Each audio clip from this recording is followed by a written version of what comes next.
Hola, ¿qué tal? En esta ocasión les traigo un tema que puede resultar muy interesante, que es el amplificador diferencial en su versión discreta, hecho con transistores bipolares. Lo que vamos a ver es un ejemplo de diseño de este tipo de circuito, uno muy básico, como para empezar el tema.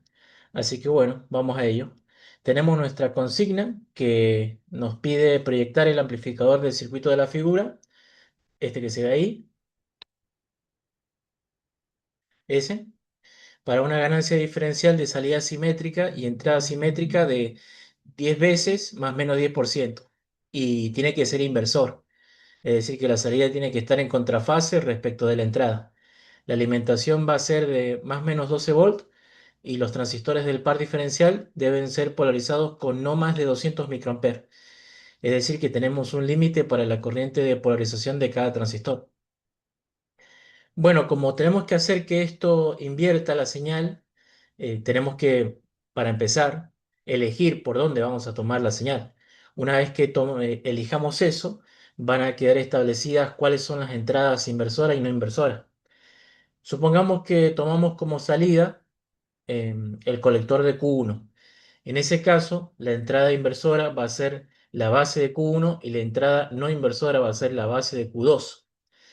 Entonces, como nosotros no vamos a usar la entrada no inversora, esa entrada va a estar puesta a masa para señal y para continuo también en este caso. Los resistores que estos que figuran ahí como R son resistores que nos permiten controlar más fácil la ganancia de tensión y estabilizarla también frente a cambios de temperatura.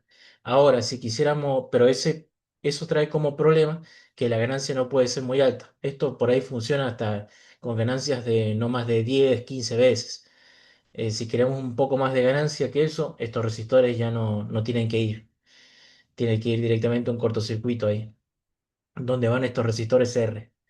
La resistencia de colector obviamente tiene que ir porque se tiene que desarrollar ahí la tensión de salida, ¿cierto? Así que, bueno, ya definimos cómo va a ser nuestras entradas y salidas. Y acá tenemos nuestras expresiones de diseño. Tenemos la parte en continua.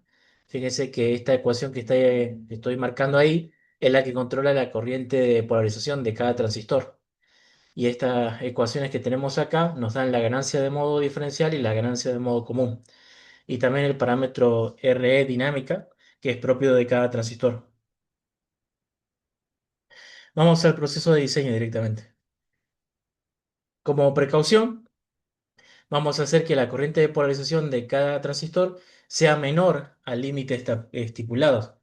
Por ejemplo, tomemos como reserva un 80% de eso, o sea, como margen de seguridad, digamos, solamente hasta el 80%. Eso nos da un valor de 160 microamperes. Entonces ahí ya establecimos la corriente de polarización de cada transistor. Bueno, para hacer la ganancia estable, ¿qué podemos hacer? Como el único parámetro que depende más de la temperatura es RE dinámica, lo que podemos hacer es que R sea mucho mayor a RE dinámica. Por ejemplo, ¿cuántas veces mayor? 10 veces, es lo típico. Así que podemos hacer que R sea mayor o igual a 10 veces RE dinámica. Entonces, si reemplazamos las ecuaciones, si reemplazamos el valor de RE dinámica, nos va a quedar que R debiera ser mayor a 250 milivolt dividido la corriente de polarización. La corriente de polarización ya la establecimos nosotros de manera, entre comillas, arbitraria. En este caso nos queda que R debe ser mayor o igual a 1,56 kilómetros. Y podríamos tomar el valor de 1,6K, pero tomamos el valor por debajo, porque el valor de 1,5K es más fácil de conseguir, ¿cierto? Y además, acuérdense que todas estas cuestiones de criterios y especie de reglitas no son reglas en sí, eh, son lo que dije al principio, son criterios, son como propuestas tentativas que nos permiten obtener el valor necesario. Pero no es taxativo esto, no es que sí o sí tiene que cumplirse a rajatabla, digamos. O sea, esto tiene flexibilidad y de hecho la tiene que tener porque si no se hace más difícil diseñar. Todo lo que se pueda modificar y tener más libertad hay que tomársela porque si no se complica el diseño. Hay ciertas cosas que sí, no vamos a poder, dependiendo del caso, no vamos a poder modificar, pero en este caso tenemos la libertad de hacerlo. Así que bueno, sigamos. Entonces, ya tenemos nuestro valor de R, tenemos nuestro valor de RE dinámica, porque ya fijamos la corriente de polarización. Tenemos como dato la ganancia de modo diferencial. Entonces, a partir de la ecuación, podemos despejar el valor de RC, el del resistor de colector. Entonces, RC en este caso nos va a dar 33,1 kilo. Aproximados al valor comercial más cercano, nos quedan 33K. Después, con todo esto ya podemos calcular el valor del resistor RE. De hecho, ya lo podríamos haber hecho antes, pero lo hacemos ahora. Simplemente despejamos de esta fórmula que estaba acá en la parte de continua, ¿cierto? Ya sabemos cuánto vale la alimentación, sabemos cuánto vale em, R, sabemos todo. Entonces la única incógnita que nos queda es RE. Fíjense que acá hay un error de tipeo, puse BCC, pero va B acá arriba, va BEE, que es la alimentación que está acá abajo, la negativa. Y acá va el valor positivo, porque esto ya surge de haber aplicado Kirchhoff y toda la cosa, y va el valor que tiene que ser, ¿cierto? Que en este caso serían 12 volts. Bueno, despejamos ese valor de RE, que es el resistor este que está acá, en la unión de las dos resistencias R, este que está acá, y nos queda un valor de 34 kilo ohms. Obviamente eso también lo aproximamos al valor comercial más cercano y nos queda en 33K. Hacemos la verificación teórica, fíjense que nos da bastante parecido. Podríamos acá también evaluar el error porcentual.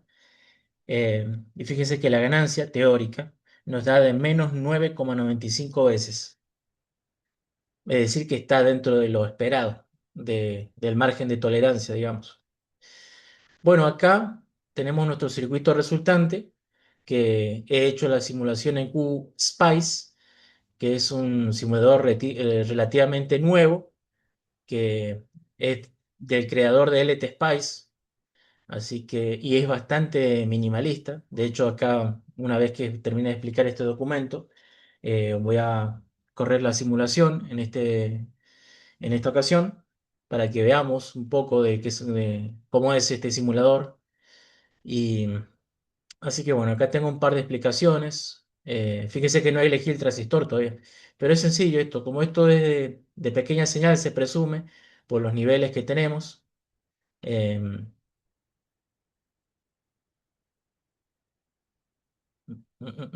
Fíjense que le inyecté 100 milivolts. Podría haberle inyectado un volt, sí, pero hay que ver si acá tenemos margen en la salida. Fíjense un detalle también, que este problema en ningún momento planteó cuál es el nivel de entrada o el nivel de salida. Es decir, que teóricamente nosotros podríamos inyectarle a la entrada lo que quisiéramos, pero obviamente va a haber un límite de cuando entramos en saturación y un límite de cuánto va a ser afectada esa señal de entrada por el ruido ambiente. Así que bueno, acá es como para jugar un poco todo esto. O sea, no fui muy riguroso a la hora de plantear el problema. Bueno, todo esto es como una explicación extra. Lo voy a ir explicando cuando abra la simulación. Así que bueno, el documento se lo dejo para que lo lean ustedes tranquilos. Ya más o menos creo que se entendió el diseño. Así que bueno, vamos a la simulación. Espérenme que ejecuto la simulación y ahí abro el documento.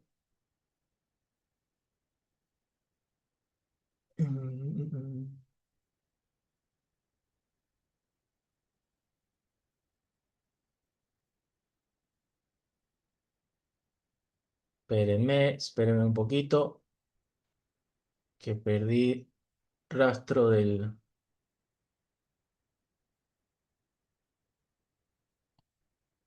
archivo.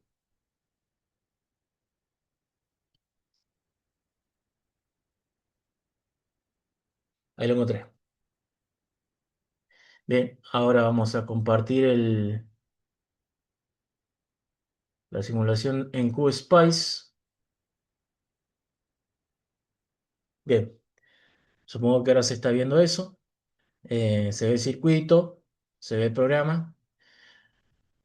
Bueno, acá tengo el circuito armado. Acá he contemplado una carga real, que puede ser el osciloscopio, cuando conectemos el instrumento para medir la onda de salida, para verla. Y recuerden que eso tiene una impedancia finita. Si ustedes no usan ninguna punta atenuadora, la impedancia normalmente es de un mega ohm. Así que después también el generador de señales, si usan un instrumento de este tipo, normalmente tiene una impedancia de valor finito también. No es cero, en este caso es 50 ohms, como para... Estoy tratando de simular condiciones reales, de parecerme lo más que pueda. Bien, acá la directiva .op es para calcular el punto de trabajo, nos va a calcular todas las corrientes y tensiones en los nodos y en las ramas. Y la directiva .meas es de measure, abreviado, nos calcula la ganancia de modo diferencial como un parámetro que surge de la medida de la tensión de salida, la tensión de entrada y hace el cociente entre ellas. Y acá está la directiva .trans de transitorio que ejecuta la simulación para 4 milisegundos. Acá tenemos la fuente partida, la fuente simétrica, que nos provee los más menos 12 volts.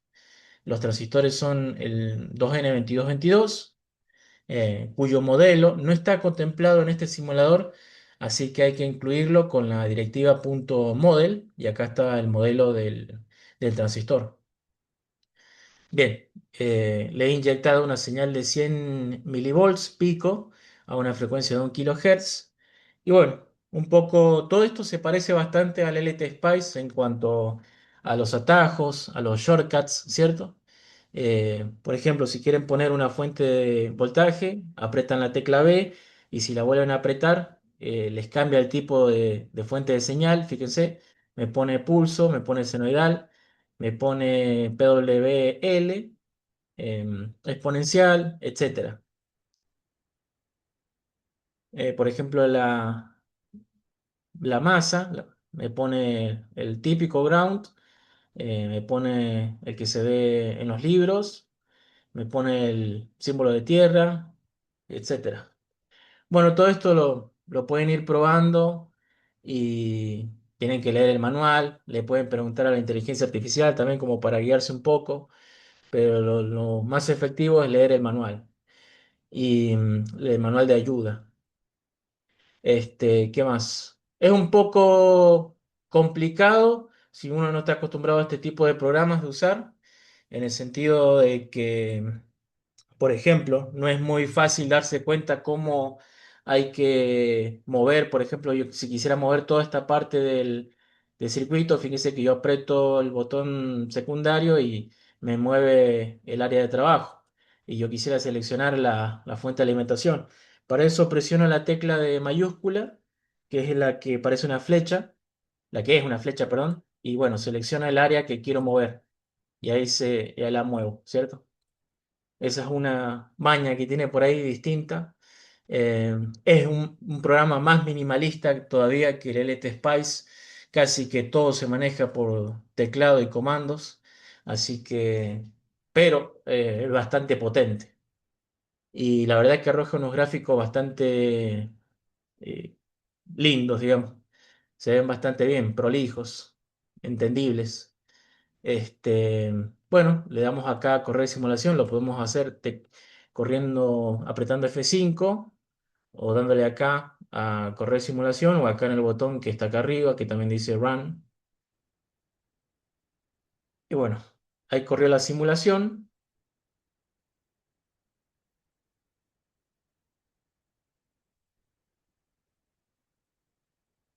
Fíjense que acá abajo en el panel de salida, ventana de salida, me tiró el valor de la ganancia de modo diferencial y me da igual que en el cálculo de casualidad.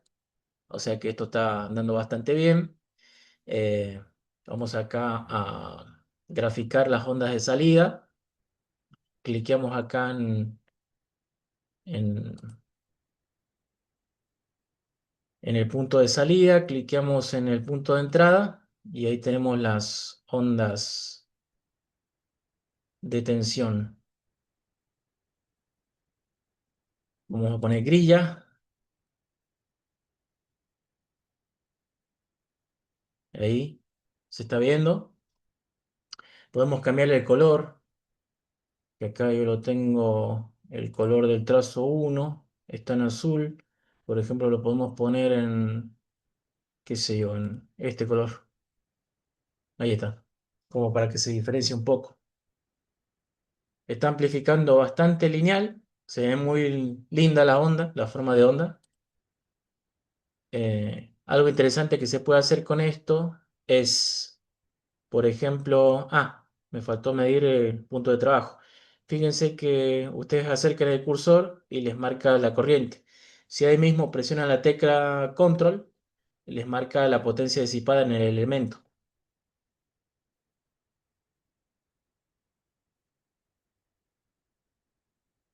¿Qué más? Fíjense que acá en la salida puse un capacitor de acoplo porque acá en la salida del colector, en el colector, tengo componente de continua. Si yo no bloqueo esa componente de continua, la onda de salida va a estar montada sobre esa componente cuando yo lo vea en el osciloscopio o acá en el mismo oscilograma del simulador. Entonces por eso coloqué un capacitor de bloqueo cuyo valor es, creo que es el mismo que el que suelen tener los osciloscopios. Así que coincide, digamos, con la realidad. ¿Qué más? Faltaba algo más, creo. Bueno, acá pueden ver todo lo que se hizo. Si cliquean en Netlist, ahí tienen todo lo que se hizo, todo lo que hace el programa, todo lo que le dijeron que haga el programa. Así que, bueno, creo que no hay nada más para decir. Nos vemos en la próxima. Prueben este programa, a ver qué les parece y armen este circuito en la realidad también. Así que, bueno, nos vemos en la próxima.